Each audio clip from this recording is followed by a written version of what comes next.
And Henk, it is my absolute privilege to be the one to be able to introduce you today. I think this is also for me a highlight of not only my career but also of my presidency. I quickly took, a quick glance at your CV, and I think actually in the year that you started practicing, I was still in diapers. And that, having said that, what you also need to, or what I do appreciate is that there's never ever been one moment in my career that the name Boogertman wasn't part and parcel of architecture in South Africa. And standing next to that Boogertman person today it's like a highlight. It's a highlight of my career, of my tenure as president, of the privileges that I experience of doing so. One does feel a little bit incompetent in standing here, and you realize once again how wonderful opportunity it is to have Monine crawling around you. Because that happens quite often when you become president of the PIA. But that you get to stand next to the giants of this profession and to look them in the eye and to actually say thank you.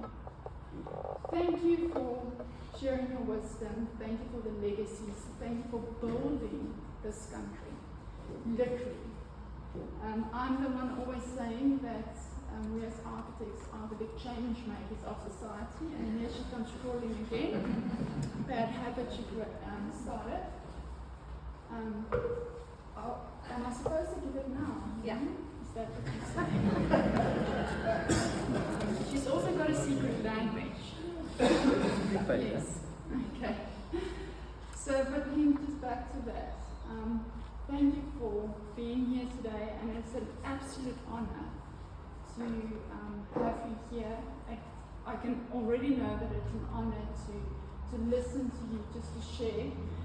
As we were standing here, you were quickly saying, "Oh, it's still of my hand-drawn sketches," and it's wonderful to know that you've been able to, not able to, but it's actually from today we are at AI, coming from where everything was done by hand to incorporating AI and being part of such a legacy and history.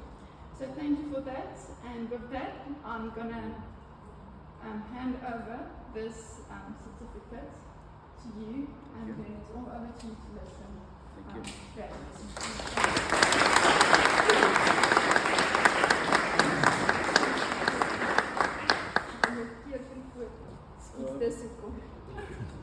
Okay.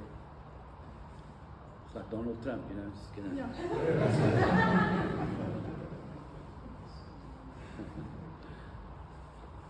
All good?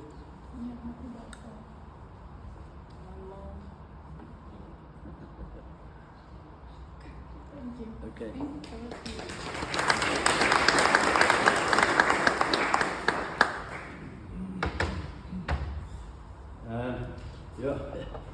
Thank you very much for those kind words. First of all, I definitely didn't expect this situation at all. So when Monine phoned me, I said, okay, if that's what the PI think, then I'll happily participate. So here I am today, and I said, well, what must I talk about? So she said, no, just tell everybody about your career and your office and how you started and where you're now, where you're going to, and what's the future like, and so on. I said, gee, how do I tell a 45-year story in 45 minutes? I don't know how to do that. But I said, I'll try, but I'm going to do it, that I didn't say to you, on an anecdotal basis. I'm going to tell you, as we would say in Afrikaans, comfy stories. Things that happened to me and our office, and working in all different places with all very interesting and very complicated people, very important people. And so I can keep you busy here for most probably the rest of the afternoon, but I'm sure you don't want to hear all the stories. So I will talk until Maureen says to me, you've got 5 minutes left and then I'll wrap up. And then wherever I am, that's where I am. So, because it is quite a long story. I once was asked at the University of Johannesburg to give a similar lecture, but to students per se, and it went about how to start a practice, how to get a job, how to go forward, what to do. And the guys kept me there till, I started at 12 and they kept me there till 5 o'clock. And eventually I said, listen guys, I've told you, I think everything. Now we want to hear more of the stories. They all wanted to hear the stories. So I've got some interesting stories. I'll share them with you. If I see and I look around and I see your body language tells me you're getting bored, I'll stop. So let me start off just quickly by Ian Alexander, because that's what this is all about. So I met Ian Alexander, it was at MV3 Architects. Moorman van der Walt, Vlokken van der Westhuizen. Those are the real names, until all the acronyms came. After the new South Africa arrived, everybody changed their names to SKM, KYP, BKB, whatever they are, and all the other names disappeared. But anyway, I met Ian Alexander on this basis. We won a competition or an appointment to do the Mabana project in Bophuthatswana at that time. And I'll start a little bit earlier on because Gerald's here. He's going to hear his name come up just now. And Ian and we won the competition, and the Bophuthatswana National Corporation then appointed us. But the guy who was in charge of the project was a very artistic guy, and he was very into the arts. And we had to do a theatre as part of the Mabana project. Mabana means Mother of the Nation, and it was like a cultural centre. They were going to build one in Mbabatu, and one in Timbuktu, and one in Daum, and one in Mokwasi, and all these places. Anyway, we started, I think, one, and we got halfway when we stopped. That was when the things changed. But anyway, so the guy said to me, have you ever done a theatre? I said, no, I have no idea. I said, we had acoustics one by Prof. Alwyn Burger, so I know a little bit about acoustics, but I'm not a theatre oak, I do commercial work. So I said, well, you better get somebody who knows about theatre, because if you don't know about theatres, this is very important. So I got to know MV3 Architects a bit. They were my dad's contemporaries, the same as Karen's father's contemporaries. They were all my dad's contemporaries. So I come out of an architect's house when I was this small. You'll hear a few names just now. I'll have to talk quite quickly. And anyway, so Ian Alexander was, I went to them and I said, you guys did the Sasselburg Theatre, didn't you? Secunda Theatre, that's right. He said, yeah, no, Rijks van der Walt, he's the boy. He understands all this stuff.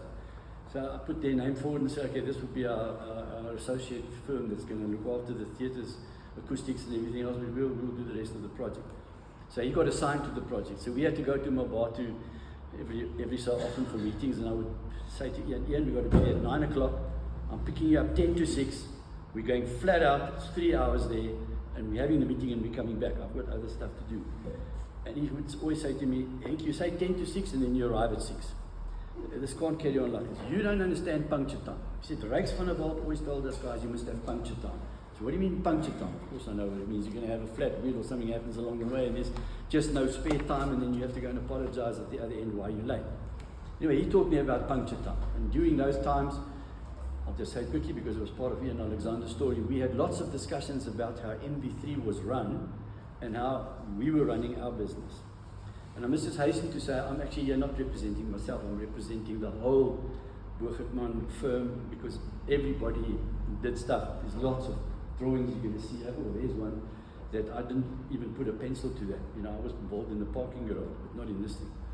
So there's a lot of other architects and people in the office that must take most of the credit, but we never had a CEO or a CFO or a COO or a CPO. I never believed in that. I believed all the partners were equal.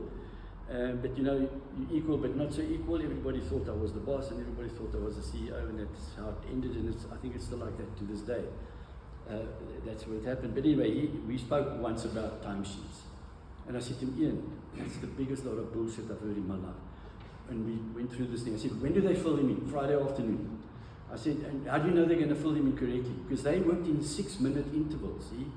So I said, what's the 6 minutes for? He said, what a phone call. And it is. I said, the guy's going to spend half his time doing this. He could design a building in the same time and do a few more details and drawings. I think it's a total waste of time. And so we never implemented, well, I was there anyway, timesheets. Maybe it's different now, so I'll talk about that later, because we had a big crash along the way. And one of the things I was told is because you don't measure your profitability and you don't measure your time, and because you don't do this That was told to me by Francois Swart, who was the managing director of Big in Africa. And he helped us fix up our firm when things went wrong. So that's how I got to know Ian Alexander. He was a really superb guy. And for the rest of the time, we used to talk about his game arranging jobs in the Kruger Park, because we both loved nature. Well, so that's basically where I wanted to start. And then just before I came, I had a message from a guy that worked for us, a student. I still remember him coming to our house with his father and mother and sister and brothers. His name was Ridwan. And he wrote me a little note and he said, well, I'm so sorry I can't come to your meeting, but here's what I've still got on my wall, this thing. He says, it was on your wall. I said, yes. And I had a couple of slogans on my wall. One was the Mile High building of Frank Lloyd Wright in Illinois, which still hasn't been achieved. The highest building now is Burj Dubai in Dubai. It's 365 meters, and there's one taller in Jeddah being built. So that will sooner or later be the tallest building. So it's a long way off from a mile. But anyway, maybe one day with AI, he'll be able to build a mile-high building. What this one says, and I was a very keen Danish fan, so I loved Joran Utzon and those guys from Finland, and this is what it said. Architecture tends to consume everything else. It becomes one's entire life. This was Arne Jacobsen, who was most well known for furniture design, Danish furniture design. Well, in a way, that's what's happened to me. I've been an architect since school days until now, and I'm still drawing, and I'm still working, and I'm still even working with Boogertmans here and there, especially with the Stellenbosch office, and we're doing a few things together there in Nepal and so on. And so I've always kept contact with the firm, and then when I moved to Menlyn Maine to go and help build the first green city, then I just walked off, and I walked from one side of the table to the other side. Then I became the guy that pays the salaries and the checks and signs the prox agreements and all those things. So I went from architect to client architect, developer, but I never became a developer. I never will. In essence, I think I'm an architect. So let me tell you a few little anecdotal stories that came along the way. I just jotted them down. They're not in chronological timelines. I'm not going to say we started here and we ended there, because it might get a little bit boring, and some of the stories are more interesting than others. So I'm going to tell them to you as I jotted them down.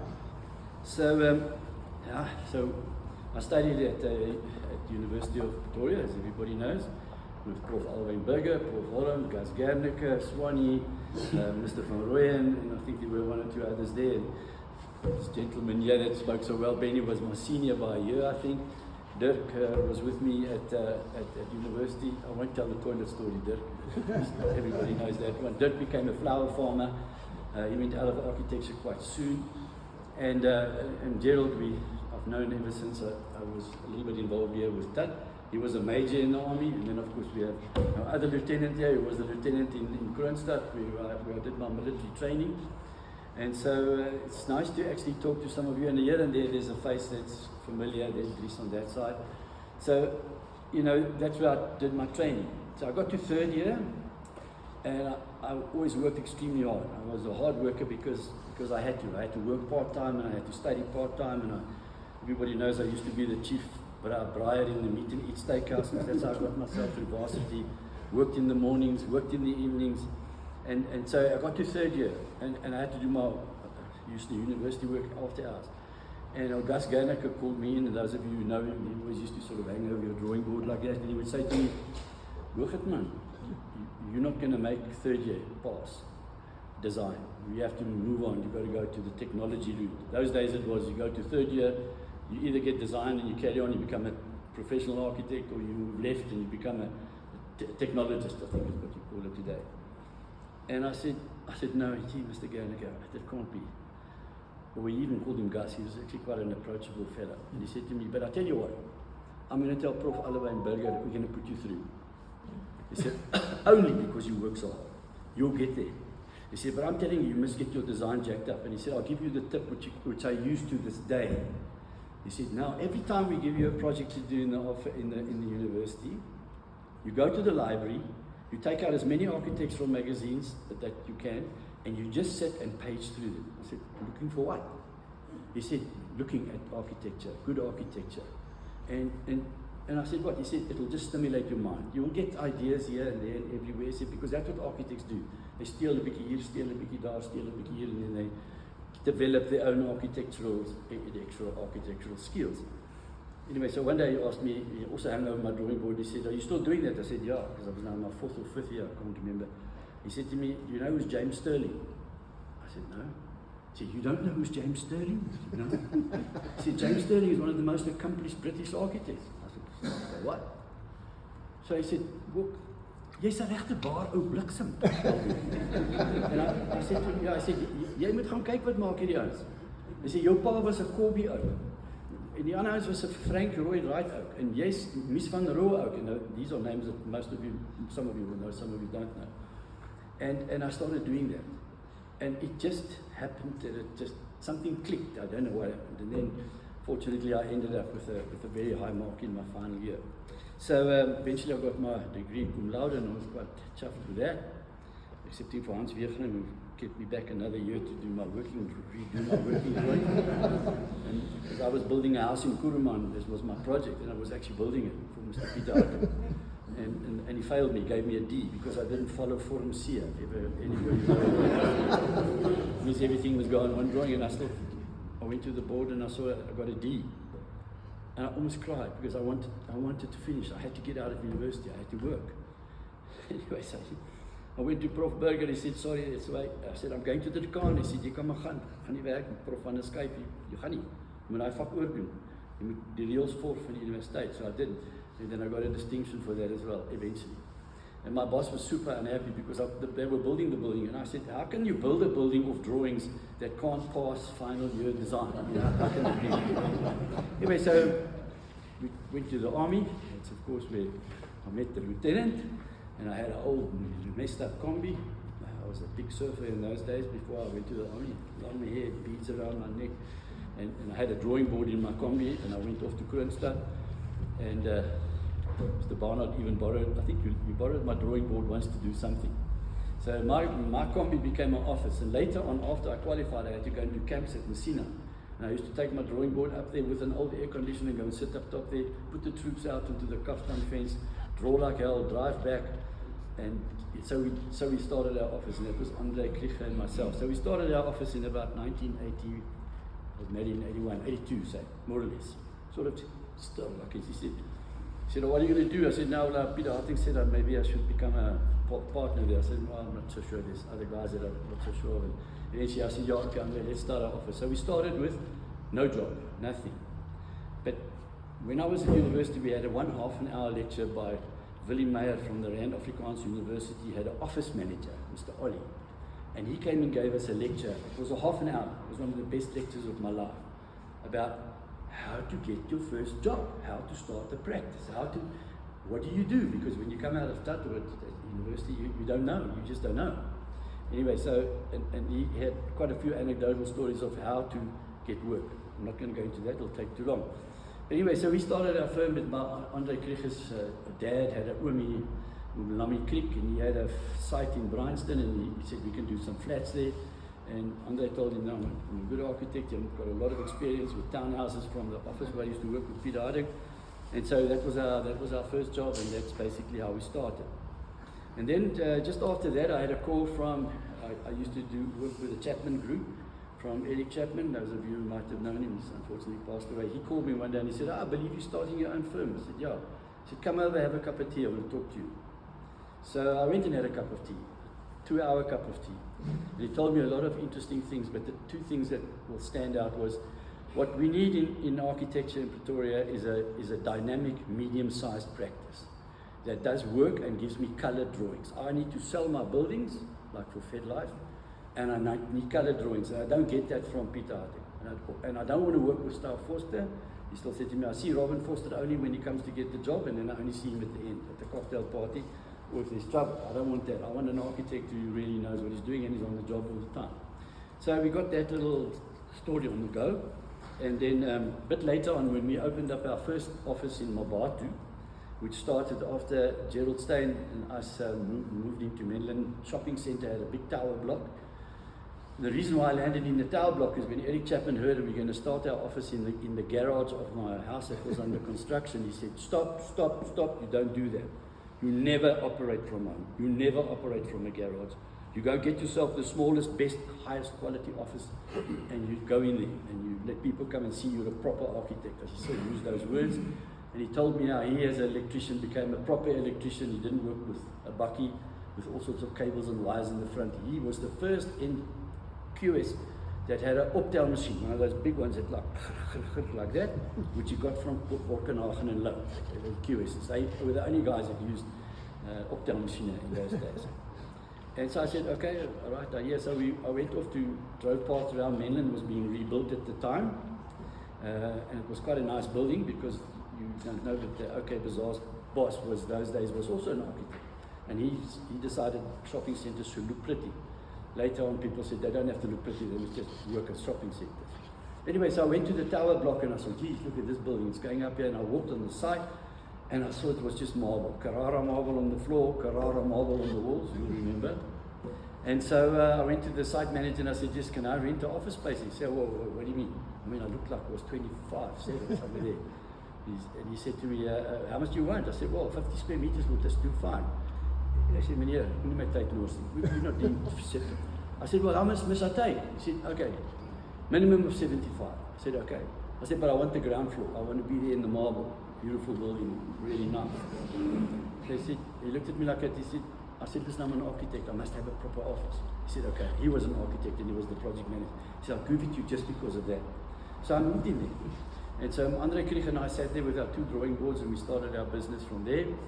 And then I met Gerald Stein. He had an office there and his partner was Grobler, passed away fairly recently. So it was Grobler and Stein. I always could never understand how an architect and an engineer could share a practice, but they did. And they had an aeroplane. And they were very busy in Mabatu, which those days were Mafeking. And he said, came to me one day and he said, listen, do you want to get involved in a housing contract? I said, yeah, why not? He said, we're going to build 5,000 houses for the Bob government and they've got a Jewish company that's delivering this on a turnkey basis. And they need an architect and I'm the government's architect and the 2 of us must certify every month what's happening for payments and stuff. Anyway, so off I go to Mabatu. So I used to drive there. Now that was now before the story about winning the competition with Ian. That's why I say it's a bit in mekaar here and there, but it's still interesting. And I used to go there, get up 3 o'clock in the morning, used to drive to Mabatu, flat out, get there, take off my clothes, put on running kit, put on running shorts, clipboard in hand, and I used to run through the blocks of houses that we were building. And I would say, okay, foundations, walls, ceilings, blah, blah, blah, blah, blah. Come back to the office, give these clipboards to Andre Krieger, who we had then the first computer, I think, ever in Pretoria for an architect to have a computer. Couldn't draw, but he could do all sorts of graphics and make nice drawings and put everything together, and I could give it to the guys from Israel, Talia Whole World Limited. You remember them? The Jewish guys with the comikas and blue eyes. And they thought we were the dog's business. That was it. And so we got that job on the way, and that's how I met Gerald Stein, and that's how we became friends and colleagues. So later on, they got the job for the Mabatu Sun Hotel, which then was the Malopo Sun Hotel. And Lucas Mangope was then the president of Botswana. He gave that job to these guys from Israel. And they said to me, okay, we need an architect now to certify this project is complete. At the end, will you do that for us? I said, sure. I said, do you know anything about hotels? I said, sure. I never didn't know. Anyway, so when the time of the end came, they said to me, listen, there's trouble here because Saul Kersner is now taking over this hotel and he hates this thing. He hates the back of house. He hates the kitchens. He hates everything. But he's going to tear it apart. And we said, no, you're not going to do that. Henk Boogertman will first sign it off. Then you can do with the hotel what you like. And then they briefed to me was, make sure you got every single snag that there can be on that snag list. And I did that. I had a book full of snag lists and I said, here it is. And they said, right, off we're going to Sandton. So the Jewish guys and I went off to Sandton, and I think there were a few other people with us. And we got to Saul Kersner's office. And as you recall, Saul Kersner usually those days drank a hell of a lot. He was drunk about 11 in the morning. So we all waited and waited because this Jewish guy is now going to go and talk to the South African Jewish guy, which is Saul Kersner, in their own language. So we're sitting out there, And there was one Moorse fight. I mean, because we had it down the passage. We were drinking tea and we just heard these guys were just going at it. The next thing I just heard a door slam, and here comes the chief guy from Italia, Moti Zissa was his name. And he just said, guys, we're out of here. Saul's taking over the hotel. He's going to start demolishing it on Monday. I said, he's going to do what? He said he's going to demolish the whole back of house, kitchens, alles, everything. The only thing that's staying is the rooms. And he did that. He got his architects involved there, and he just blasted the whole place to pieces and rebuilt it the way it was, and then he took over the management contract. So it was quite an interesting little experience for architects. You don't normally see things like that. Anyway, so as I said, we sort of carried on, and Eric Chapman said about the garage story, and we started our office, and we were in the marble, and so the office slowly started to grow, and we started doing lots of apartments. And then if I had to draw a graph of how an architect's office grows, it goes up like this, then it levels out, and then it sags a bit, like in the army, then it needs a bit of a kick in the butt, and then it goes up again, and then it goes down again, and up again. So we hit our first bump. Actually, before that there was another bump. There was one Friday afternoon after we'd opened our Joburg office, where Andre said he doesn't want to work in Pretoria, so he opened the office in Parktown. And he phoned me one afternoon and he said, listen, we've got to pay the staff here, we don't have any money. There's no money in the bank, clients didn't pay. I said, oh my goodness. He said, what are we going to do about it? I said, I don't know. I'll go and see the guy from Nedbank, because we banked at Nedbank. So I walked from Mr. E.G. Chapman's offices, and I took Donnie Blignout with me. Those of you might know him, he then joined the firm as a partner. I said, Donnie, ons gaan die bankbestuurder sien. He said, wat gaan ons sê? Ons moet geld soek. We had to pay the staff that Friday afternoon. This is Friday lunchtime. So they said, what are you going to tell the bank manager? I said, you wait and see, we're going to go there. So we walked over that bridge. We stopped halfway. He said, and now? I said, now we're going to pray. Now we're going to pray. We're going to pray that the bank manager will be good to us and give us money. So I said, then, why do you want to do this? Because I said, I believe in that. Anyway, I prayed quickly. Trains going on. Went to the bank manager's office, walked in there, and he still said to us, meneer, wat kan ek vir julle doen? Ek sê, meneer, ons soek geld. No. I said, what's that mean? I said, I can't even remember the number. It was quite a big number, but not that big. We had about 10 staff or so. And he looked at me like that. He said, I can't pay you. I can't give you money. I said, why not? I said, we're a registered practice. We're all professionals. And I quoted him from my wedding time. When I said, the last time I needed money, the bank manager here gave me money to buy a Volkswagen so that I could take my wife on honeymoon. And he said, I'll give it to you because you're a professional. And professional people at the banks are higher rated than normal people. Because if you don't pay, you lose your credibility and you lose your let's call it license. Anyway, so he said, yeah. He said, yeah. I said, yeah, it's reg. Hoeveel het julle nodig? Let's say it was 100,000 and I can't remember. So I said, you got it. I walked back over the bridge. Donnie and I are super happy. We go to the office, phone Andre. I said, Andre, you can pay it. You can send out the money. He said, what did you do? I said, Donnie and I went there. We prayed and we went and saw the bank and we almost threatened him. And he paid us the money. He said, geez, I didn't know how we're going to sort this out. Anyway, that was a little story along the line, and I won't tell you the story about the sandwich company that we started and all that with it. But so we had that. So we had that, and then one day I got a call from Retail Property Projects. Anybody know RPP? We built thousands of meters for them in time to come. But there was a guy there, Mike Crawford, Bill Fenner, Jock Seeliger. Many of you guys will know the names I'm telling you. This guy one day phoned me and he said to me, Henk, do you know anything about shopping centres? I said, yeah, of course. He said, have you done any? He said, well, not really, but I know. He said, well, there's a guy here from Pretoria, he's called himself David Nel. Now, anybody knows David Nel is the Hotel 224. Eh? You know where that is? David Nel owned the Hotel 224. And he had this idea of building a shopping centre in what was then Potgietersrus. What's it now called? No, it must not call it Mani. Anyway, it doesn't really matter. He said, so, do you know David Nel? I said, yeah, everybody knows the Hotel 224. I mean, even those days they had an ad, Half-House Hotel 224 is next to the Union Buildings. Everybody knew that. And I happened to know David Nel because he was, I think, an estate agent kind of guy. Yes, so I went to go and see Bill Fenn, and he said, okay, do you want to have a go at the shopping centre? I said, sure, no problem. I said, you sure you know? I said, yeah. He said, okay, well, you got it. Go and have a go at this thing. So I walked out there, it was a weekend. I went to every single shopping centre in Pretoria that I could find. I took them. I went and walked them And I went to there, you know, they've always got these boards in shopping centres that show you the map, how this thing works. And I took photos of all of them. I sort of saw where they put the checkers and the pick and pays and looked at how the tenant mix works together, made a couple of notes. Anyway, I went and designed the building, and I went over a couple of days later, I was there with my first plan. I said, here's my plan. And he said, you even got the politics right. I said, what do you mean? He said, you put the taxi rank behind the building. Because those days it was very black and very white, and you didn't want any taxi people in front of your building because otherwise other shoppers wouldn't come. I said, yeah, but that's normal. So I said, and the shops on that side of the taxi rank are more orientated towards that community, and the other ones are more orientated to the white community, and then we'll integrate it. So we sort of sort out the politics. And that was the beginning of shopping centres. Then we designed, I don't know how many. We've seen a couple of these things going up here. And that put us in contention to do more of RPP's work. And then we built factories, and we built everything you could think of, but more shopping centres and factories and offices, and it just went on and on and on and on and on, and it just never stopped. And so then Abland came into the picture, and then we started working for Eras Properties, which was Rand Merchant Bank Properties, and so the one leads to the other, and that's what I wanted to say to the younger architects. You have to start somewhere, but it starts picking up its momentum by people sharing the word. In those early days, when we went into computers, Andre Krieger, my partner, was a technologist. He should have been an engineer. I wanted to build buildings and go on sites. That was my calling.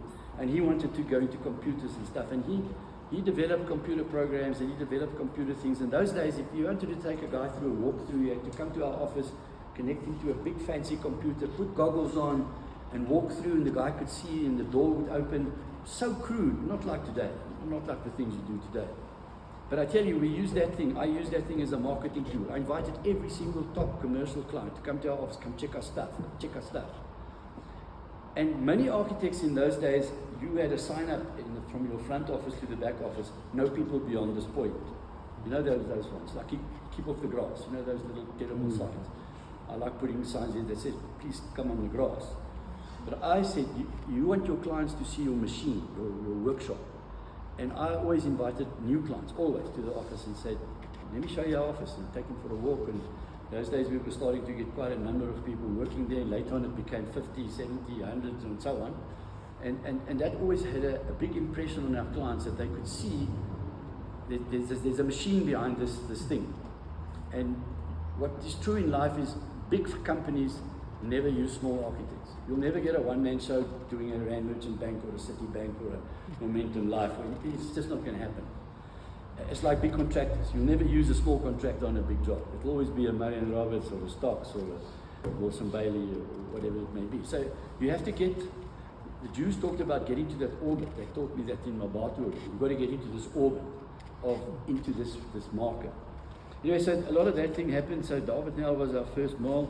Then I told you the little Mabatu story, and then Bill Fenner one day phoned me and he said, listen, we've got some lovely land in Bryanston.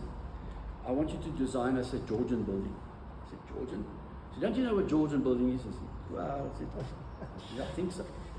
And he said, well, come and see me. I want you to design a building. It was then eventually called Georgian Crescent. It was a semicircular site, and we had all these little buildings around it, and I didn't really know what Georgian architecture was. I was not that clued up. So I went to the library, as Mr. Gus Garnica said. I've got pictures of Georgian architecture, from the stuff you see in America, from the more domestic stuff. And say, took pictures of the ones at Bath, which is like the real Georgian architecture. And then I went to Bill and I said, Bill, this is Georgian architecture. I said, these are the chimneys, these are the windows, this is the kind of detailing. He said, yeah, that one, not that fancy one from Bath, more the domestic stuff. Those days we were building offices of 2,500 square meters for smaller groups of offices, and we built thousands of them in Bryanston for all sorts of people. But that started a thing in Joburg which I called themed architecture. So after that, every architect that had a chance to do a building would either do a French one or Italian one or this one or that one. And one day somebody said to me, yes, you guys have got no imagination, you could use all this themed stuff. It was so bad that a guy from, architect from Durban one day phoned me and said, listen, can I get some of that Georgian architecture of yours? My client here in Durban wants to build a Georgian building. I want that Georgian style architecture. And he also did motor dealerships like I did many of us. I said, no man, it's bullshit man, it's just stuff out of a book. I said, it's terrible that we build these things. I said, but we're stopping that now. I don't want to build this stuff anymore. And that's when the era started from going from the themed architecture to more modern architecture. And there I must give a lot of credit to Paragon Architects, those of you who know Orelowitz. They did some really nice stuff. On a piece of land that they did for Tiber Bonvik, it was the first big building in Sandton, which was really nice and modern. And I one day still challenged Tiber Bonvik about it. Francesco Rivera said, how can Paragon get these kind of buildings to build, and we have to build all these other Mickey Mouse buildings and little small buildings and so on? And he said, because I got the land for free. When I did the deal, which today has got that Paragon building on it and also a couple of other buildings around it, I cut that piece of land off out of the deal, and it's basically lying in my books for free. So I had more money to spend. It's that simple. He said, that's it. So he said, if I got another free piece of land, I'll call you. You can also do a mock building. After that, we did building after building for Tiber Bonvik. Nestle's head office, I can go through them, DTI and so on and so forth. Then came the era of the PPPs, private-public partnerships. I think there's still a couple of them running around today. But that was like quite serious risk.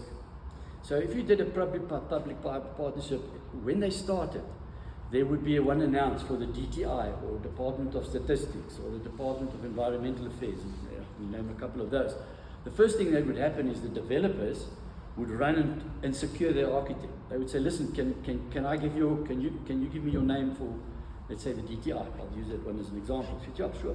Can do the DTI building. We're not allowed to build work for another guy. We've got Wilson Bailey on board. We've got these engineers on board. We've got you guys on board, and so forth and so forth. So eventually we won the DTI tender, and we got preferred bidder status. We dug a hole, there where it is today. The piles were going into the ground. And the DTI's transaction advisor, a guy called Peter Aborn, very difficult guy. Human Baron Delure had a big fight from Eris, which was Rand Merchant Bank Properties, about one thing, soil contamination of a filling station that was there. And who's going to pay for the soil, taking it out and fixing it up and taking the contamination away. And they had a big fight, and then he just said, no, we're going to the next guys. And that was Studio 3 with, I can't even remember who they lined up with, and they built the DTI building. So all I've got is beautiful drawings that Errol Peters and myself and a few others drew for the DTI building, which we never built. So then we had another chance of being transaction advisors, and then I said, no, I don't want to be on that side. I want to be on the transaction advisor side. I don't want to be the architect on the contractor side. Because there we almost lost our boots. And there became the second money story. We were 5 million down. That's a lot of money in those days, but a lot. And there was no money to pay. I got in my car, I went to fetch Andre Krieg. I said, we're going to see Brian Jackson from RPP. He must pay us. We can't handle this loss. So we walked into his office. He said, oh, gentlemen, what can I do for you? I said, Brian, we've got a big problem. He said, what's that? I said, we're doing lots of work for you. At least 5, 6, 7, 8, 9, 10 projects. I said, but this thing is going to sink us. If you don't pay us, he said, we can't pay you. He said, we can't. I said, Brian, I'm not walking out of this office until you've given me some undertaking. You're going to help me get through this thing. And he said, is it that bad? I said, Brian, it's that bad. If you don't pay us this month, we can't pay our staff. We can't handle 5 million. 5 million then must probably be what, 50 million today? I don't know. Lots of money. So he looked at Baron and the other guy. He said, what are we going to do? And Baron fortunately came to the rescue, and he said, Brian, why don't we pay them in advance on some of the other risk projects that they're doing? I don't even want to go to the risk story. That we did at the last PIA conference I had with Matthews, if you remember. So anyway, he said, I said, okay, we'll pay you half of that, 2.5 million. Will that do? I said, yeah, sort of. And he said, okay, we'll deduct that off all the other projects and in advance. And sorry, the DTI project's gone. We've lost it, and you're going to guys going to pick up a 2.5 million lost tab. And we said, okay, well, that's how it goes in life. You win some, you lose some. And so that was another story. During that time and another time after that, I always got these interesting phone calls. I got a phone call from the chairman of Wilson Bailey Homes, Mike Wiley, and he said to me, Henk, we've got an opportunity to go to Madagascar and rebuild the whole city centre precinct for their government. He said, we've got a call from this very funny name, Ramamamana kind of guy. Very funny name. I sounded like Ramamamana Babana Banana guy. So he said, yeah. So I said, we're thinking of taking Wilson Bailey there and starting a new company there. He said, but I need your help. I said, well, what must I do? He said, no, you must do some drawings. You must go along there with some scheme, some drawings. I said, but I've never been to Madagascar. He said, don't worry, just treat the site as flat. It's okay. Just draw something. There is no such thing as a flat site. I think all of you know that. And I said, and then? He said, no, we're going to fly there, you and I. I said, okay. He said, I'll do a deal with you. You carry the cost of all the drawings and presentations, and they've got to be really good. I said, yeah, of course, that's what we normally do. And he said, I'll rent the jet. I've never flown in a Learjet, ever in my life, and I haven't ever since. Off we went to Madagascar, flew there with this Learjet. It was fantastic. We even got the pilot to pay a couple of G's for us to feel how it feels when your eyes go backwards like that.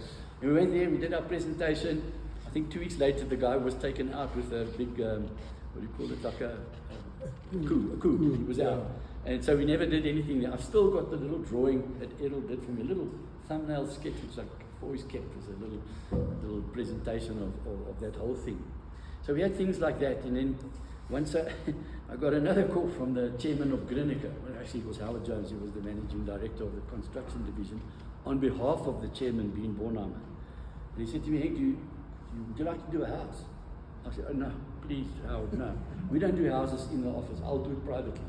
And then, what I did, and that's why I've been doing houses all my life, and then I used to take the money, and I used to go to our financial girl, and I said, now find out who's got how many shares in the company, and yes, 20,000 rand, yes, 50,000 rand, and once we even did a house for a wine farmer, and we got 500,000 rands worth of wine delivered to the office, and we split it amongst everybody, and that was how I used to do the houses. But then he said, I said, no, I don't really want to do a house. Howard, we're just too busy. And he said, no, but it's special. I said, yeah, okay, if it's special, I'll do it. He says, how would you like to do a house for President Mandela? I said, what? I said, of course, I'll do that. Must do that, have to do that. He said, okay, we're going to see President Mandela. That was the time when Tiger Woods came to South Africa for once to play in the $1 Million. I think it was still called the $1 Million, Nedbank dollar, whatever. And I got an invite from a contractor friend of mine, Jeff Irons. Some of you might know the Irons guys, lots of work for them. And he said, listen, Henk, I would like you to come and see Tiger Woods. I said, for sure I'm coming. But in the meantime, this Beat Bornheimer secretary phoned me and said, that was the weekend, that Saturday, Sunday, Monday. Be available for in case you get the call, you're going to go and see President Mandela. You've got to come back to Joburg. I said, no, but I'm going to Sun City. So you've got to make a plan. If that call comes, you've got to come. I said, okay, fine. Tiger Woods was just there, starting to take his little triangle full of balls and start hitting them, and it was unbelievable to watch. I mean, I've never seen something as beautiful and as graceful as that guy hitting that ball. I mean, it was something to see. I think he'd hit 5 balls. Telephone rings. Ring, ring, ring, ring, ring. I say to the guys next to me, I said, Jeff, listen, I've just got to take this call. One guy still popped up, says, where are you going now? I said, no, I think I have to leave, unfortunately. I have to go to Joburg urgently. The guy said, what? You're going to leave all of this to go to Joburg? Who the hell do you think you're going to see? The president or something? So I said, yeah, I actually am. He said, what? I said, just calm down, guys. I'm going to see the president. And I didn't tell them why or what. I thought it was for way too private. So we went to met him in his house in Houghton, and I met his fantastic wife, Graça Marcel, and I had the privilege of building their house for them in Maputo, and working with her, and I've got some beautiful stories about the bath, which I can't tell you now because it'll take too long. But anyway, so I even had that story. Then the other one, I thought it was a really breaking ground point. How much time have I got? A few minutes. No, you've got time. Can I still talk? Yeah? Okay, let me tell you about the Dubai story. How did we get into Dubai? Because we eventually opened up an office in Dubai. So there was a project managing company in Joburg. I think they still exist, Snide, Israelite and Partners. They also became SIP. So I did some shopping centers with them, I did some work with them, and I got to know one of their project managers as well. And he was the preferred project manager for a guy called Dean Murphy from Mirage Leisure. And they in Joburg. I think Dean has stopped now. But anyway, Dean, this guy said to this guy, the project manager, I've got a big deal in Dubai for the Sheikh Mohammed bin Rashid Al Maktoum, the big boss. And we're going to go and build this thing. Because he had done a very successful smaller hotel for the Sheikh. And so the Sheikh said to him, I want you to go and build this new thing, which is, you might have seen it somewhere on the museum. It's next to the Burj Al Arab, that beautiful sail building. It's canals and it's all beautiful architecture from Dubai. Not themed architecture, the real thing. Anyway, so he said to me, Dean would like to meet you. I said to him, I think you're the guys, you're the biggest firm, you should be able to do this job. So I went to go and see Dean Murphy. I remember it was a Thursday after the long weekend. And I walked into his office. He didn't know me from a bar of soap. I didn't know him from a bar of soap. But I immediately recognized this is quite a powerful guy. And I've never heard a guy that can put so many F's behind each other in one sentence. Just this guy could swear. It was F this, F that, F this, F this. But an unbelievable guy. He was a Rhodesian, ex-Rhodesian. He was those kind of guys that doesn't need a contract. Because if you double cross him, you'll cut your, he used to say, balls. He was that kind of guy. He just we didn't even sign a contract ever, not ever. And that was like a multi-million-dollar project. So he showed me the pictures on the wall. Like there were like 30 drawings of buildings and camels and boats and all sorts of things from Dubai. So what he did is he was the development director for Sun City and he worked for Saul Kersner. He was the 2IC to Saul. And then he went on his own and he became his own developer. So he now went to Dubai, and I don't know how he got there, but anyway, he got the first job done, and he got this job, and he did it on a turnkey basis. I'll give you $275 million delivered with everything, toilet paper, knives, forks, everything in. And he said to me, what do you think of this thing? I said, geez, Dean, this is unbelievable. I said, you know what I like about it? He said, what? I said, it's not themed architecture. These guys, these Creative Kingdom guys that come from Los Angeles, and he had a guy called Tanu, who's the only guy I've ever seen that can draw with two hands at the same time. Know the story of that guy. And he said, you think you can handle this project? I said, Dean, there's 2 hotels here. There's a shopping center. Yes, I can do that. There's like they call it a souk. I said, and there's lots of other things and canals and stuff. I said, I've never done a hotel in my life. So I said, the nearest I ever came was a Malopo Sun Hotel, which I told you about just now. I said, no, that was rubbish. He said, well, I don't want you for your hotel experience. I don't need that. I need somebody to run this job. He said, do you think you can do it? I said, yeah. And yeah, I was like, what did people say, gobsmacked, whatever you call it. I was put out of my field. I went home. My wife said, what happened with this meeting with Dean Murphy? I said, geez, you can see this thing. I don't know, this is too big for us. Are we going to make a mess of this thing? So he said, well, why don't you think a bit about it? So I did. So I decided, okay, we need 3 firms of architects to do this job. This can't be a Boogertman's job. It will suck up all our staff. We won't be able to do other stuff. So when I saw Dean, I said, who's your normal hotel architect? He said, Riddler, Shepherd and Lowe, RSL. Also became an acronym. And Riddler was a really good architect, and Lowe was a hotel architect, and Shepherd, I'm not actually sure where Clive Shepherd fitted in, but he's still running the architect's firm. And then I said, so I phoned Jonathan Riddler. I didn't know him from a bar of soap. I said, Jonathan, Dean Murphy, who you've worked for, has asked me to talk to you maybe, and maybe one more of my choice. We're gonna form a joint venture office. He said, yes, what do you want to try and do? I said, you must go and see this thing. So I said to him, all I can tell you is mind-blowing, this thing. So he said, okay, well, let's talk. So then I phoned Graham Smith from MDS Architects. Margolis Duke Smith also became MDS, a Jewish firm. I said, Graham, because he used to work for Chris Irons, I said, listen, Graham, do you want to participate in a joint venture?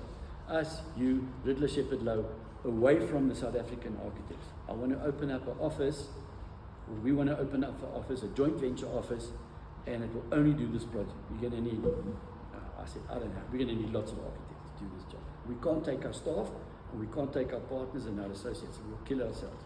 So we had a meeting, and they all said, yes, I think this sounds really good. What are you going to go and tell Dean? I said, no, I'm going to go and tell him we're going to open up this office, going to be called the DSA Architects Office. I said, what does that stand for? It's easy, Dubai, South Africa Architects. That's it, still like that to this day. So we all had a share, 30 share in this thing, and we started recruiting. At the height of this project, we had, I think, 55 architects in Joburg office on a whole floor above in our building.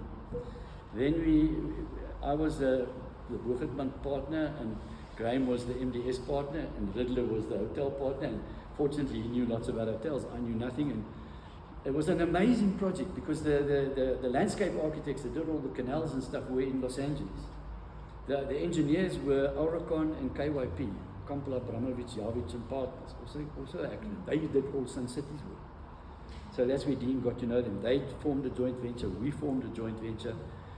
The interior designer was prescribed by the Sheikh. It was a lady, a Chinese girl. She did Burj Dubai's interior design. Quan Shu, she lived in London. The other oak that did the drawings, the perspective renderings and stuff, Tanu, he's a Filipino. I mean, it was just amazing where all these people came from. And we had engineers from I think it was Scotland that helped us with the water stuff, because we built in the water on the edge of the sea. We built all these canals, and it was mimicking Dubai's canals with the little boats on. All these little boats that would go between the houses and between these clusters of villas that we built, and this big souk and this massive big hotel. There were two hotels, the Al Qasr Hotel and another hotel. It was a monster project. It took us 5 years to build this thing. And it had one extension. It was the biggest VO I've seen in my life. Everyone knows what a VO is. Dean Murphy presented a VO to the Sheikh who wanted to build an arena, a horse riding arena, conference center, and another hotel, and some more canals. And so we went and presented that to the Sheikh. It was all done. We flew up there. We always used to meet up in that Burj Dubai building, the one with the big platform outside, where Tiger Woods hit the golf ball off. And we used to sit there on the 30th floor, and we used to be treated like absolute royalty. Flew business class, stayed in a proper hotels. We got really treated well. Anyway, that VO was a $250 million VO, one shot. We had to move roads, move big water pipes. You can't believe it. And all that the Sheikh said is, what's the payback? No such thing as return on investment and all these fancy words that we use here. You only have one return. It's a ROE, return on ego. And Dean Murphy said to him, no, it'll take about 7 years to pay this thing. Let's go.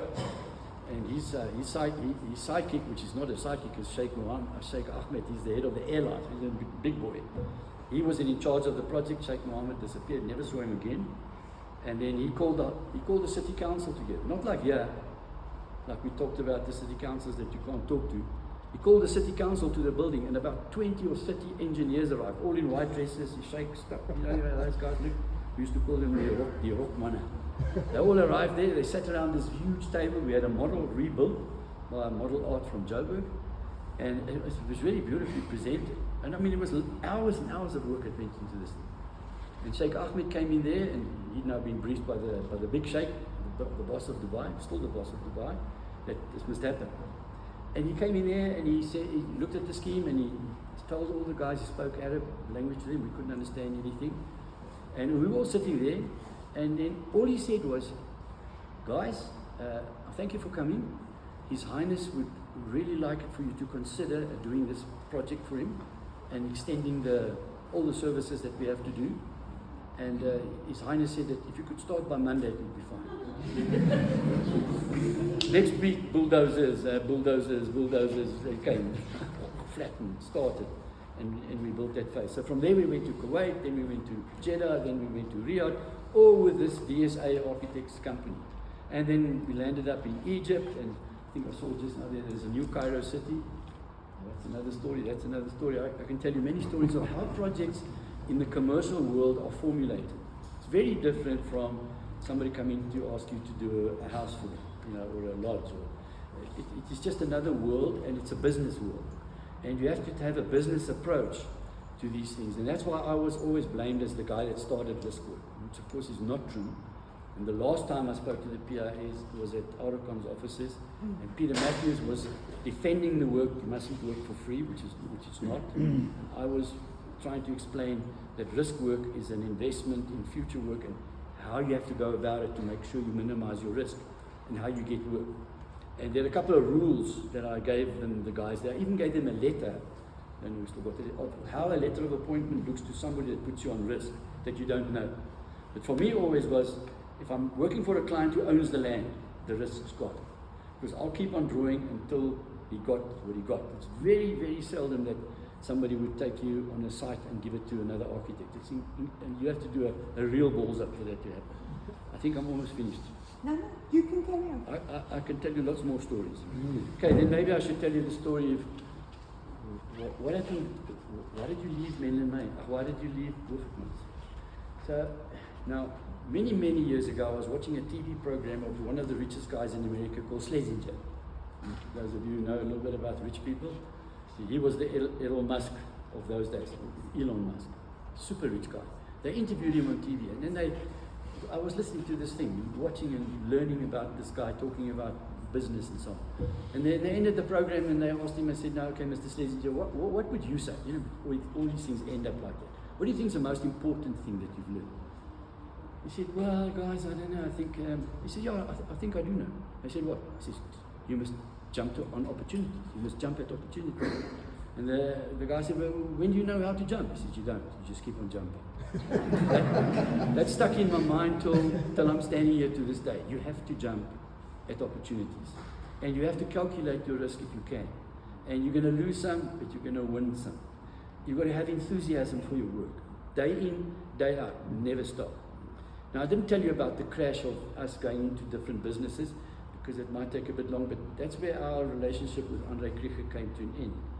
Is that he started convincing me after the change of the politics in the country that we should have movable assets that we can move out of the country just for in case there's a problem. So he was flying a R-44 helicopter. He loved these things, and he said, "Henk, I think we must buy a proper helicopter. We must start an airline business." I said, "Andre," I said, "what are we going to do now?" So he said, "No, let's buy an R-44. Now, that's a proper helicopter. It's a 6 or 8 seater, I can't remember. And we bought this thing and we branded it with BK signage on it, and it was in the casino era because we were building one casino after the other for Piedmont. I didn't even tell you how that all happened, but that's another day's story.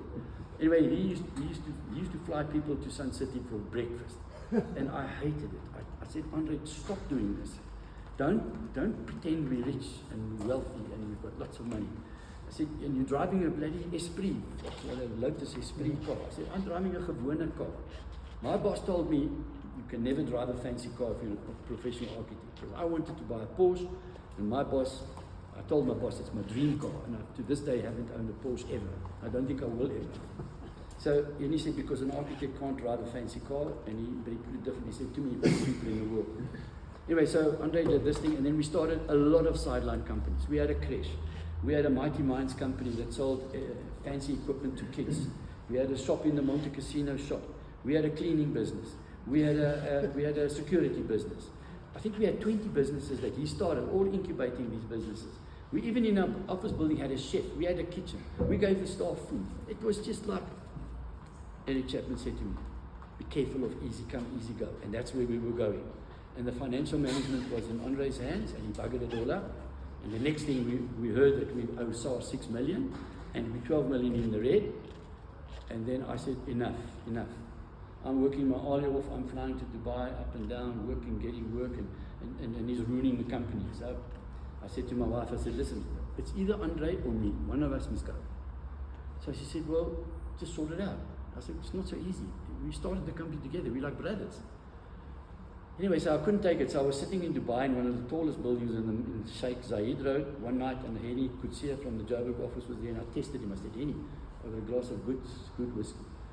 I said, "Listen, how's it going there in the Joburg office with Andre?" Because he wasn't the easiest people person, but he was a super clever guy and very technology orientated, but just he could spend money. He just blew the money. He said, "Henk, we can't stand him." I said, "What do you think would happen if I resign or he resigns?" He said, "You would have the happiest partners ever. Everybody would support you." I said, "Do you think so?" He said, "Yes." I said, "Well, the guys in Pretoria would say the same because they couldn't stand it for whatever reason." So anyway, we sat on the building, we had a good whiskey. I said, "Okay, well, you can go back and tell Bob, who's now not here today, my good friend Bob, who did Soccer City, which is another story we put together, and tell him at the next board meeting, it's out, Andre's out." And we had this big board meeting, and it was almost finished. And at the end of the board meeting, everybody got up and sat down. I said, no, there's one item on the agenda which is not on the agenda. And I sat everybody down. Andre sat down. And of course, all the partners, they knew what I was going to say. And I said to Andre, we've come to the conclusion it's either you or me, but one of us must go. I'm happy to go, but I think I've got the backing of the other oaks. You must go. And then he said, "Well, have I got a choice?" I said, "No, I don't think so." He said, took his briefcase and he walked out, and I never saw him again. He wouldn't talk to me again ever. I tried, I don't know how many times. And only on his deathbed he told his wife to tell me it's all okay. That was 10 years later. So that's how our big crash happened. Then we fixed up the office, and that's when my mate from the engineering company, Francois from Vegan, came and said, "Let me just help you fix up your company." He said, "You have to have timesheets." That's where we started.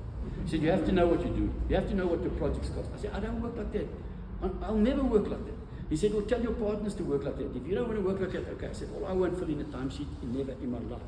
I'll fill in a timesheet. I work hard and I can feel the business. I can see if something's going wrong. And then I still said to him, and what happens if you've overstepped your time? Are you going to tell your client, sorry, I'm going to stop now? My time limit says so much money. I said, you've got to finish the job. Come hello, high water. So some you're going to lose, some you're going to make. Okay? That's where I ended my story. Anyway, so a similar thing, not exactly as bad as that, because that was really rough. And we got ourselves out of that mess, and the firm took off, and it has done very well, if I may say so, ever since. And even now, I hear it's doing particularly well, although I don't know all the detail. But came 2011. There was a project in Pretoria called the Manhattan Project. It was the big piece of land next to the Menlyn. I'll try and be brief. And there were a lot of guys that tried to put this thing together. There was QSs involved, there were developers involved. I couldn't get it off the ground. And one day I got a phone call from my good friend Chris Hines. He said to me, Henk, I'm working on something big in Pretoria. I want you to help me. I said, what must I do, Chris? He said, myself, Abland, two other firms, Zenprop, and I think one more. The five of them are wanting to buy all the land next to Menlyn. I said, oh, you mean the Manhattan Project? He said, how do you know about it? I said, it's been tussling around there for a long time. He said, well, we want to, I've got a deal with the Homeowners Association to buy all the houses in one go. Got one hit at this thing. I said, yeah. I said, well, how can I help you? He said, I want you to tell me how many square meters can I build on that land. Fortunately, by now, I already had quite a lot of experience in offices and retail. So I went home, took my glass of red wine, put my Pavarotti on, and I started sketching. I thought, geez, well, this is quite something to do. I'm not just going to do a calculation. He can do that himself. He can say it's 0.25 FAR and it's 250,000 meters, and boom, Bob's your auntie. You're going to make a price for the land. But I didn't do that. I went and sat down and I thought to myself, where have I been in the world? What is the nicest place to work and to live? What is a city all about? And it's so simple. The nicest cities in the world have all got a great park and great squares and lots of people places. And it's quite pedestrian orientated. Now that started at Tux when I was final year, and you all know how beautifully Errol could draw. He worked on a project called Project Poe with Alan Konya. And that was to pedestrianize Burnett Street. It was a fantastic project. And I saw something similar in Copenhagen. It's called Stroy. All these things stuck in my mind. And then I've now done, I don't know how many shopping centers and how many precincts and how many master plans. I put all of that knowledge together, and I said, okay, big square in the middle, that's our park, private park, secure park, you can do all sorts of events there, and there must be squares, and there must be this, and there must be that, and I calculated the buildings, and I went from heights down, typical quick town planning exercise, and I had one piece of bump, and I had all the calculations on the side. I even didn't have a pen, I still wrote it in a green ballpoint pen. I wrote everything down, and I got to, I think, 275 square meters. So the next day, Chris phones me, says, have you got me a number? I said, yo, come, look. And I showed him this piece of bump. And he said, what's this? I said, here's your scheme. Done.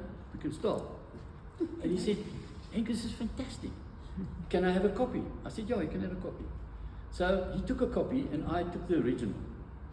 He phoned me a month later, and he said, sorry, you're not going to do that thing. It's way too much. This is an old mutual Sanlam type investment. We can't land bank 275,000 meters of land and buy, it was then 81 houses, I think. I said, oh, that's a great pity. I said, because this is the next thing for Pretoria. This is it. This is the place. He said, oh, well, maybe somebody else will come. So I took that piece of bump, and I was about to formula it up, as we would say in Afrikaans. And I thought, I don't know, this is too good. So I put it in that proverbial file 30, in the bottom of my drawer, where I kept all my schemes that never came off. I kept them all. Because sometimes they come back and then you have something to work from. Or another developer phones you and he's got the same piece of land in mind. You can then tell him, yeah, you'll think a bit about it, but you've meantime already got a scheme, and then you go and see him in a week later so that he doesn't think it's too quick. Yes, I did this for him, and then I didn't formula it up, and I left it. It was 6, 7, 8, 9 months later. Rochelle Legrand, you don't know if ever you met them, she was our Joburg lady partner. She phoned me one day and she said, listen, Henk, I've got a client here, they call themselves Ice Finance. I said, who the hell is that? Never heard of Ice Finance in my life. She says, no, it's two young guys, they drive fancy cars and they're moving wealthy, and they appear to know what they're doing. They're looking for a big development in Pretoria. So I said, Rochelle, but how big is big? She said, no, it's got to be big. They're talking big stuff. So I said, yeah, I've got something big, but it's moosa big, you know, it's not so big. So I said, well, bring them across. So lo and behold, that same afternoon, these two guys, which are now my partners, arrived there with their vrachtig, 2 Porsches parked outside there, my dream car. And they came upstairs and they introduced themselves and we had a cup of coffee and they said, well, Rochelle says, you've got something to show us. We're looking for something special. And we don't want it in Johannesburg. There are too many developers there. I said, well, yeah, there's some developers here in Pretoria too, eh? Don't discount Atterbury and Mid-City and CJ Irons and those guys. Yeah, but it's not the same as those guys. So I said, yeah, I've got this thing. So I pulled out my piece of bumper, put it on the table. I said, what's this? I told them, I showed them, told them. The one guy still said to me, yeah, disability, really, act like he didn't. That was Francois Roos. And Anton said, no, okay, Henk, this is cool. We're going to go with this thing. I said, yeah? They said, where do we start? How do we start? I said, you buy the properties. No conditions. We all the developers buy a property. On condition I get rights, I'll pay you X. You know, you all know that story. I said, why do you say so? I said, because you'll get your rights for sure. For sure you'll get your rights. I'm convinced you'll get your rights. The Manhattan guys have already laid the foundation for you, but you've got to change a few things, which is bulk levies in advance. You have to roll it out in phases. And we had a bit of a chat about that. So then they said, okay, now tell us how we got to go about it. I said, I'll tell you 2 stories, 2 quick side stories. I said, I used to work for a guy called Chris Parker from Titan Construction. You have to do some Chris Parker deals. I said, what's that? I said, he used to take his Porsche, also had a Porsche, take a few envelopes, put checks inside there, bank-approved checks, and he would go into Bryanston and he would select a block of, say, 5 houses or so, not too big. And then he would go knock on the door, and the lady of the house would open the door, and she would say, who are you? You know, I'm just coming here, I would like to buy your house. Well, it's not for sale, it's not in the market. Are you an agent? No, I'm not an agent, I'm just a contractor. I just like your house, I'd like to have it. And she said, after a bit of a discussion, listen, house is not for sale. He would say to her, listen, can I just give you this envelope? There's a check in here that I think you might like. Discuss it over the weekend with your husband, and give me a ring on Monday, or phone your lawyer. He said, hey, they go home. Over Sunday lunch, that check is burning their pockets, to the point where they just say yes. I said, you cop them like that, you just say, cop here the sewer, and then you get your land. And I said, okay, that's very interesting. So they said, it's okay. So I said, okay, Sen, what's the other one? I said, no, the other one is a Tiber Bonvik deal. Now, at the bottom of Republic Road, there's a big building complex going up there, big Abland, and the leftovers of Tiber Bonvik, they sold out to somebody, I can't remember who did it. But there were 50 houses there. And I worked for Francesco Rivera, he was the Tiber Bonvik's guy. And I said to him, you assembled this? Yeah, I said, come do some concept sketches for me. Big thing, 50 urban. So I started drawing a little bit here and there and so on and so on. I said, listen, but when are you going to buy the houses? He said, no, I bought a few. I said, and now? He says, no, this is how you do it.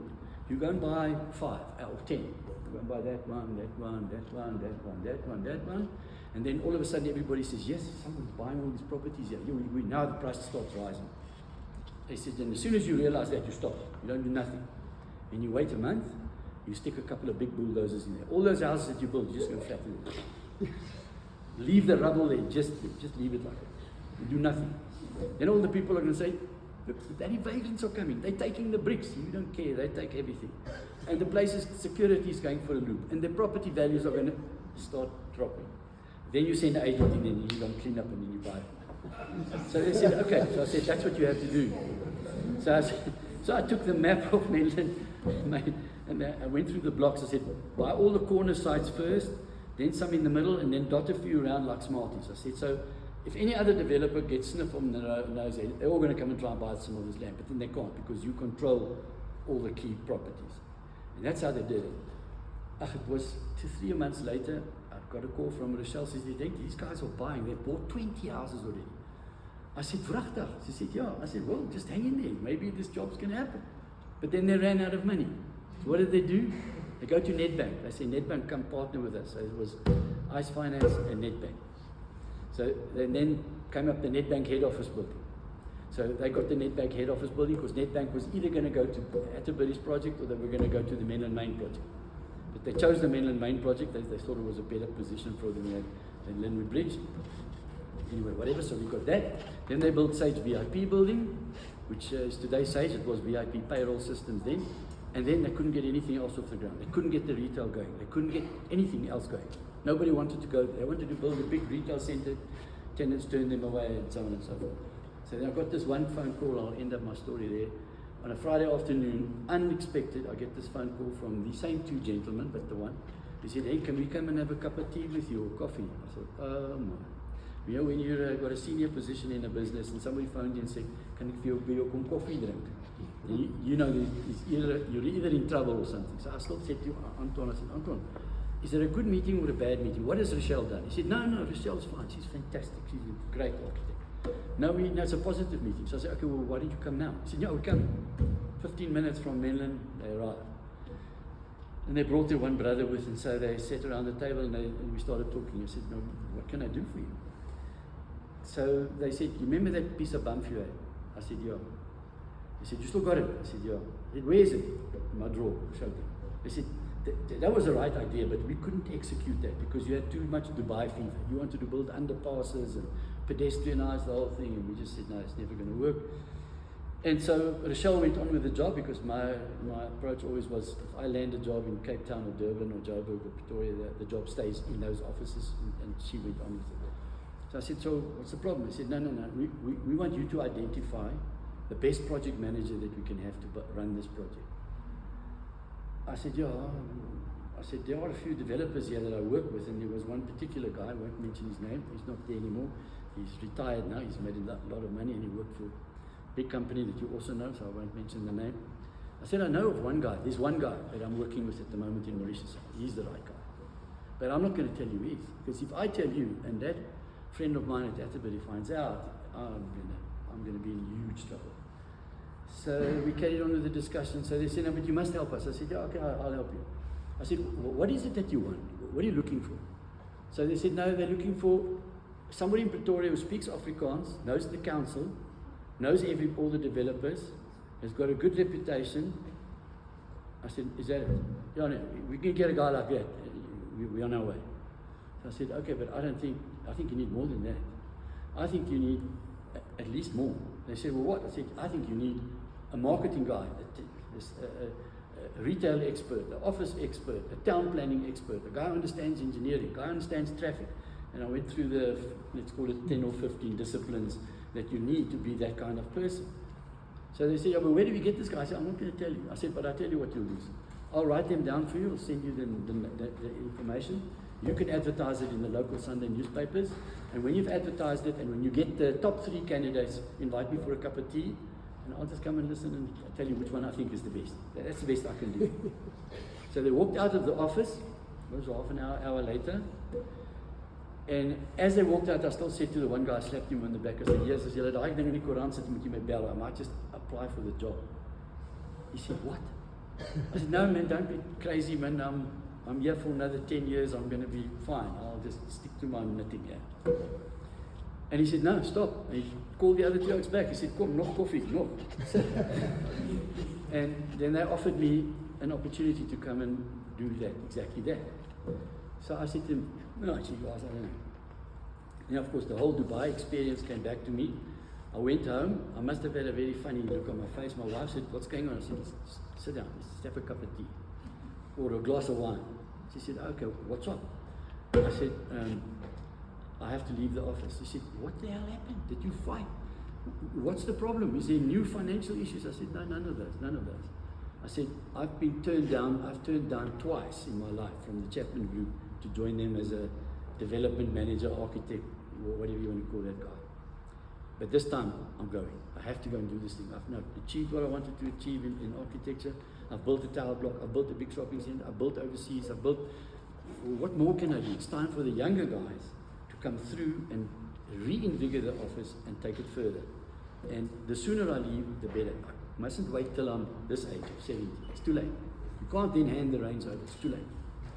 And you start losing very key people. And there's a couple of the people here that used to be at BNP that aren't there anymore. And I said, if a guy's over 30, at 35, he's not a partner yet. That was my motto. Then he must rather go and find another job. Because in our system of coming in and going out and growing and profit share and all of that, if you're not a partner by 35, you're too late. You won't be able to exit, if I can use those terms. Anyway, so that's what happened. I then had to go and break this news to the office. And you can understand the result wasn't very pleasant. Everybody said, why didn't you warn us? I said, because these things don't come with warnings. Nobody's going to give you a year to decide whether you want to do this thing or not. You can't say, I'm planning this. I said, but I'm not starting a new firm. I'm not being competitive. In fact, I'm going to be your new client. I'm going to sit on the other end of the table and sign the checks. And you're going to carry on with my design work, and we're going to build this thing, in which we then did. That's exactly what happened. And that was the whole sad story of which wasn't so sad after all. And as I'm standing here now, I think I've come almost to the end. So we built 325,000 square meters of space. We've still got one big hospital to go, another 1,000 square meters of apartments, and maybe one hotel, and we're done. So I've designed all that I have to design. So my job was always to put the concepts together and then get other architects to come and work. So I had GLH architects working with us, Boogertman's Joburg, Boogertman's Pretoria. Everybody had a stake in this pie thing, and we built this, what I think is a really successful development. It has proven itself that mixed-use precincts are the way to go for sustainability, and that's when the whole idea started with the green city thing. And every single building in Menlyn Main is either 4-star or 5-star, and we still want to build a 6-star hospital. So I think I should stop there. I think now I've oversold my welcome. Please, so that you can leave some time for questions. Is there a last thought? No, I mentioned that book earlier on. I'll really encourage any young architect to try and find that book. I think you'll get it at Amazon. My daughter got it. It's old, but it's so helpful. Mark McCormack's book on what they didn't teach you at the Harvard Business School. It's just for anybody who knows nothing of business, and you read through that book, it will just help you starting to think, how to make an appointment, how to get past a secretary that doesn't want to talk to you, how to deal not in round numbers, figures. I've used those things a million times. Yeah, that's it. Okay, I think I can talk more about that.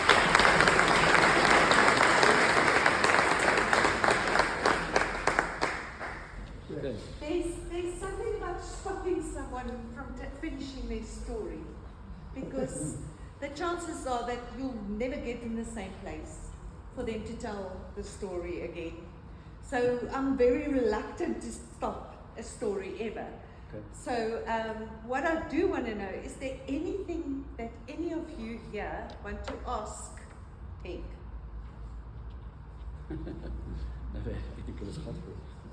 Is there anything? Okay. Yeah, on the side of the young architects, if they can ask you this question, what is your answer? Or if they can ask you, David, what is a dolomite and what is it now? It's a climate change. Why during your time there were no dolomite? So now from 2011 going forward, they say this land is dolomitic. Before you design whatever, then you ask the council, then you must get a geotech. After geotech, civil engineering, because without this process we can't approve the plan. So what is a dolomite, David? What is a climate change? Well, dolomite and climate change have not really got anything to do, but the Momentum Life building in Centurion is built on dolomite. And it has a very interesting story of Arab with the engineers. They drilled 20 test holes, had to do it because they had to get past geosciences. And everything was fine until they started doing the earthworks. They had missed every single pinnacle on that site. It cost millions and millions and millions to fix it. So that's dolomite. Climate change is, well, if you listen to Mr. Trump, he thinks it's all bullshit, but if you listen to the scientists, it's reality. But I think we as architects should design buildings that use less energy, less water, and are people friendly, and have got fresh air, and are nice places to work.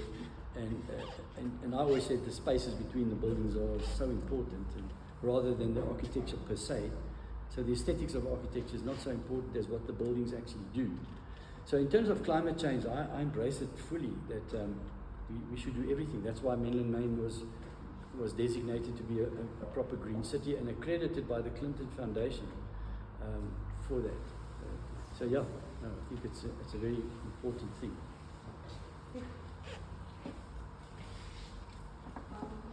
My name is Vicky. Hello? I'm from DLC, and there's one of the projects I've been doing as a DLC project. It's in Mimosa, I think it's in Kinshasa. I'm quite familiar with the area, but I don't know if it's an ongoing project or it's just a proposition.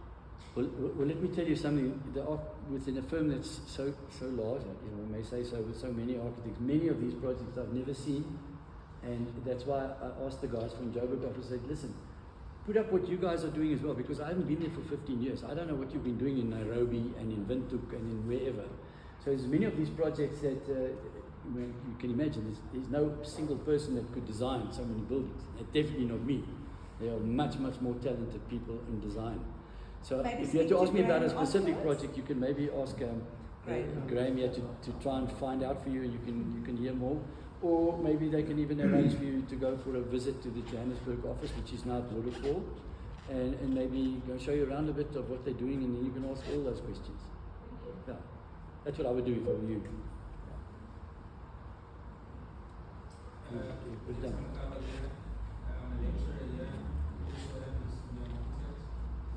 That's good. You mentioned that your career spans over 45 years, and I think within that time, you've of course seen how the role of the architect has grown, how it's changed. And my question comes from the perspective of where the profession is headed. Sorry, where is that? Where the profession is headed, or rather the role of the architect. What would you say the role of the architect is becoming? I don't think it's going to change much. That's my honest opinion. I often get asked this question, will AI eventually produce buildings and nobody else can build them? I'm not too convinced yet that that will happen. I'm still old school, so when I went to study for 2 weeks with Glenn Murcutt in Australia, and he explained the design process, and he said to me, Henk, it's quite simple. It's a hand, brain, eye coordination. The one informs the other, as they talk in Australia, and I still believe that. But I think AI will make a big difference to intelligence of information. And I mean, if you're designing, let's use a hospital, which I'm not a hospital kind of guy, and you ask questions about hospitals and theatres and stuff, you get lots of information that you wouldn't normally find. So I don't think the role of the architect will change, because he'll still be the conductor of the orchestra, of all the professionals that are having to work together. And I don't think ideas are, I don't know if AI will replace the brain completely. I might be wrong. But I believe architecture is still a great profession. In fact, I was talking to a young 15-year-old guy the other day in Hermanus, trying to convince him to go and study architecture. Because I said to him it's one of the best professions in the world. But one of the things that you just remember, you're never going to work from 8 to 5. You're going to work from 5 to 8 as an absolute minimum. I'll do that. Thank you. I want you all to carry on your conversations outside. If you leave me with all that food, it's going to be a sad story in this world. So please go outside, have a chat further, speak to Henk before he's back to the Cape. Thank you, Henk, for your time and for coming up. And